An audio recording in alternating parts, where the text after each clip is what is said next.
We walk into our settings every morning with one mission: to keep children safe. We trust our colleagues. We rely on our policies. We believe that our training and our culture create a fortress around the children in our care. But between 2024 and 2026, the earliest sector in the UK faced its greatest test. Three men, Vincent Chan, Nathan Bennett and Thomas Waller, didn't just join the profession to work, they joined to hunt. They weren't lone wolves with extraordinary skills.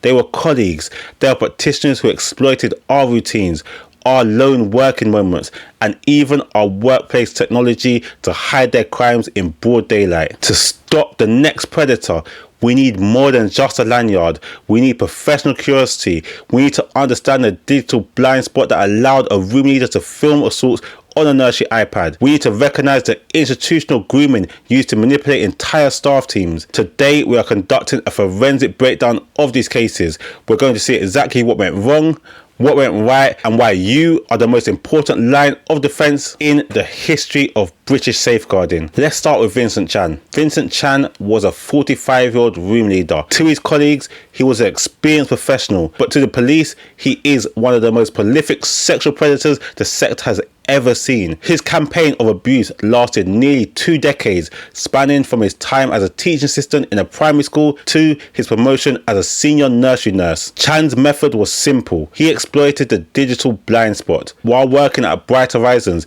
he used nursery issue iPads, the very tools we use for observations and parent updates, to film himself assaulting children as young as 2 and 3. He did this during nap time, in a room with windows, in a room with glass partitioned doors. He relied on the fact that if a room leader is holding an iPad, we assume they are working. But his predation went even further. Chan was found with 16 nursery devices at his home, devices that should never have left the site. He used sophisticated AI software to superimpose the faces of his victims onto indecent images, creating a digital trail of horror that took police 14 months to fully crack. He wasn't just a physical threat, he was a digital architect of abuse. So how did he get away with it for 17 years? Because low-level concerns were brushed aside. Parents at the nursery had reported injuries and bullying behaviour at least 6 months before his arrest. One father described his son becoming anxious and clingy, a switch flicking whenever they reached the nursery door. But the concerns weren't escalated. The management culture, according to the families, was more focused on protecting the brand than investigating the practitioner. Chan was finally stopped in May 2024, not by a DBS check, not by an audit, but by a colleague. Chan had filmed a video of a child in distress on an iPad and showed it to a co-worker, expecting her to find it funny. She didn't laugh. She followed her training. She reported in for child cruelty, and that one report finally unlocked the 17-year history of his crimes. In February 2026, Vincent Chan was sentenced to 18 years in custody. His case is the reason the government is now considering mandatory CCTV in every nursery in the UK. But technology is only a tool. The real lesson: safeguarding isn't about policies on the wall. It's about the courage to speak up when something feels off. Vincent Chan hid behind the screens of our technology, but some predators don't need a digital mask. They hide behind a smile. They hide in plain sight by becoming the perfect colleague. Someone so helpful, so dedicated and so well liked that the idea of them being a danger feels impossible. They don't just groom children, they groom the adults around them until the red flags look like normal behaviour. To see how a master of manipulation operates, we have to look at what happened in Bristol. In Bristol, 30-year-old early practitioner Nathan Bennett was executing a different kind of plan. He didn't just target children, he targeted the entire environment. Bennett was a master of institutional grooming, the act of manipulating everyone around you to ensure your abuse goes unchallenged. For months leading up to his arrest, the red flags were everywhere. Parents had raised specific complaints about Bennett's behaviour directly to staff. They observed a systematic failure in supervision. Instances where Bennett was left alone with toddlers during handover periods at drop-off and pick-up. Families now believe that if those initial warnings had been properly escalated, the most horrific abuse could have been prevented. Colleagues saw it too. Staff noted that Bennett would sit children on his lap for lengthy periods. He appeared territorial, attempting to control specific toddlers and isolate them from other caregivers. Perhaps most shockingly, he was allowed to continue working while wearing trousers with holes in the crotch. These weren't accidents, these were boundary blurring behaviours designed to test what he could get away with. The breaking point came when nursery manager Victoria Tutton reviewed the internal CCTV footage following a specific staff concern. On camera, she witnessed Bennett putting his hand down the child's trousers. She sent him home immediately. By the time police arrived that afternoon and reviewed footage from all 18 nursery cameras, they uncovered hundreds of hours of abuse against 5 different boys. In March 2026, Bennett was sentenced to 30 years. The judge described him as lurking in the nursery, waiting to pollute the innocence of defenceless toddlers. The lesson for every practitioner watching this is that safeguarding is never someone else's job.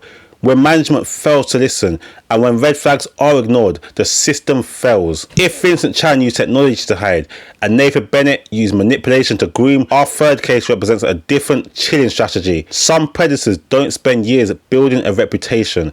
They view our qualifications as a skeleton key to gain instant access to our most vulnerable children. August 2024, Surrey, 18-year-old Thomas Waller walks into a private nursery for his first summer job. He is newly qualified, he is enthusiastic, he is on paper the perfect hire.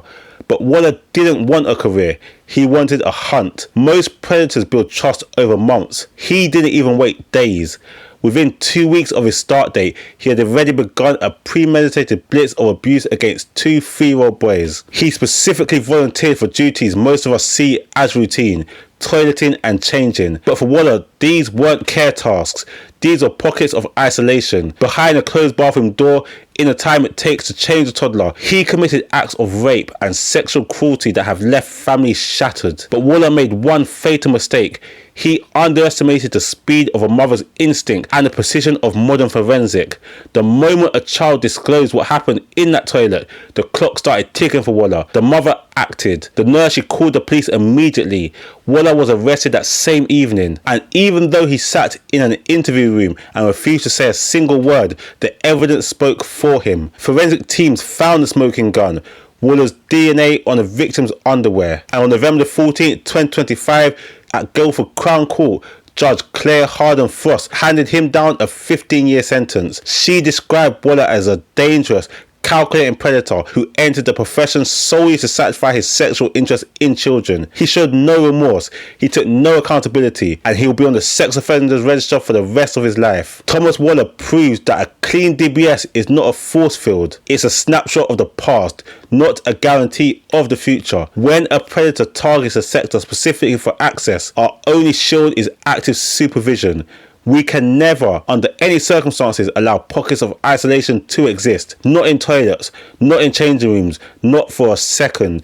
Because for a predator like Waller, 1 second is all it takes. Predators don't arrive with a warning label, but they always leave a trail. In these 3 cases, the red flags were a forensic blueprint of abuse that were hiding in plain sight. To stop them, we have to look at what was seen, what was felt, and what was dismissed. In the Vincent Chan case, the signs were physical and behavioural. Families had reported children coming home with unexplained injuries, including bite marks, cuts, and scratches for months before his arrest. Chan was also observed bullying the toddlers, shouting at them, berating them, and even encouraging the younger boys in his class to fight one another. Most chillingly, parents easily found disturbing art on Chan's personal social media, a digital warning sign that went entirely unmonitored. But the most powerful red flag wasn't in the logbook.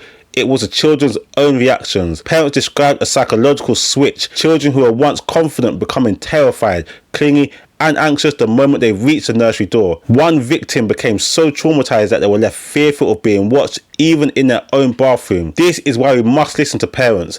They are the experts on their children's baseline behaviour. In Bristol, Nathan Bennett used institutional grooming to mask his boundary blurring. He told staff he was autistic, though he had no formal diagnosis, using it as a shield to explain why his behaviour was different. He developed jealous attachments, acting territorial over certain children and their parents to ensure no other practitioner got close enough to see the truth. He was even allowed to work while wearing trousers with holes in the crotch, a specific disturbing indicator of his intentions that was noted but never acted upon. Why did these red flags go nowhere? Families in both the Chan and Bennett cases described a consistent culture of brushing concerns aside. Management allegedly prioritised the brand over the child. As practitioners, we must realise that "I'm sure it's nothing" is the most dangerous phrase in the early years sector. Your professional curiosity, your willingness to ask "why is this happening" is the only thing that stands between a predator and the next victim. Predators rely on one thing: our hesitation. They count on us being too polite to ask questions, too shocked to believe our eyes, or too afraid of causing trouble for a colleague. But the cases of Chan, Bennett and Waller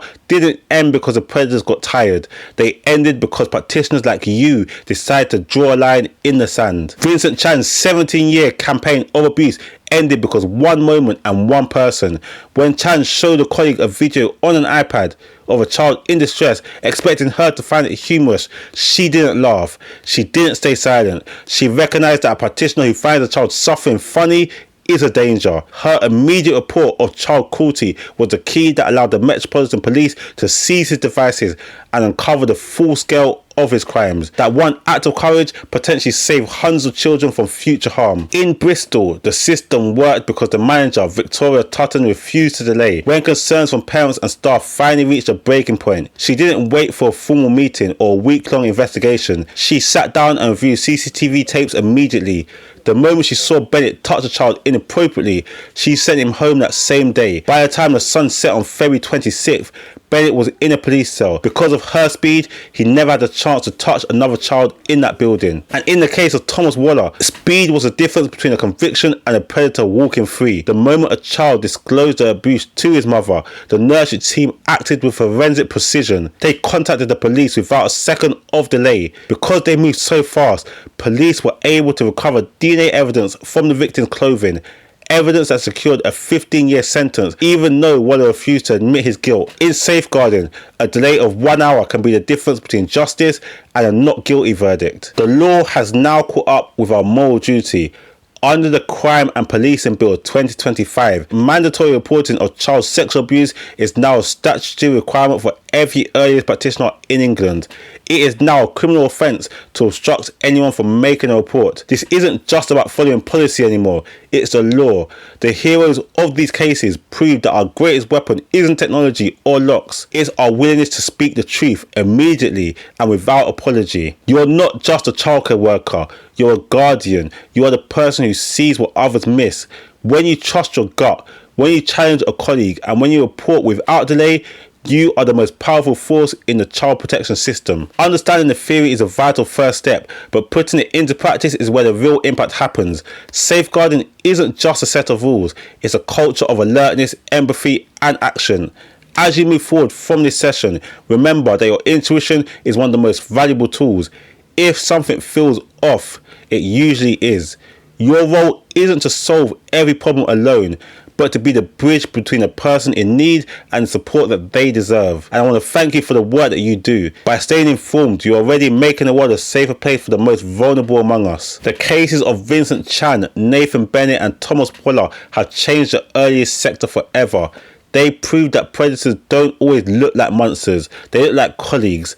But they also proved that when practitioners are vigilant, when they are professionally curious, and when they act without delay, the systems work. And as I mentioned, the world we work in is evolving. Mandatory reporting of child sexual abuse is no longer just best practice, it's a statutory duty. It is now a criminal offence to obstruct a report.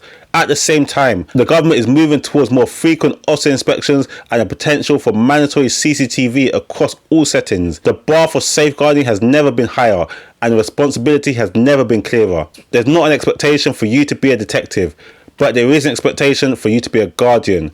To support your practice, I've integrated these forensic lessons from these high-profile investigations into my Level 2 safeguarding course.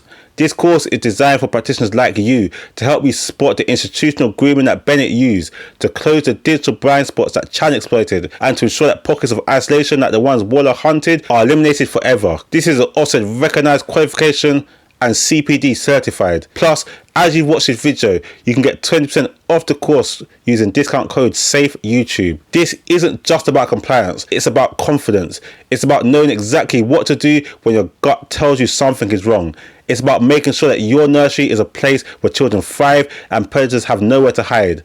If you're feeling like you want a deeper level of confidence, or you just want to formalise your training for professional requirements, then enrol on a level 2 safeguarding course. But on a personal note, safeguarding work can be emotionally taxing. Whether you choose to join the course or simply continue learning through your own practice, please remember to look after your own well-being. You can't pour from an empty cup, and your mental health is just as important as the safety of those you care for. So let's work together to restore the foundation of trust that our profession is built on. Use the link in the description to access your mandatory training today and join the thousands of practitioners who are setting a new forensic standard for child protection in the UK. And I know this has been a heavy one, but I still want to thank you for watching and wish you all the best. God bless.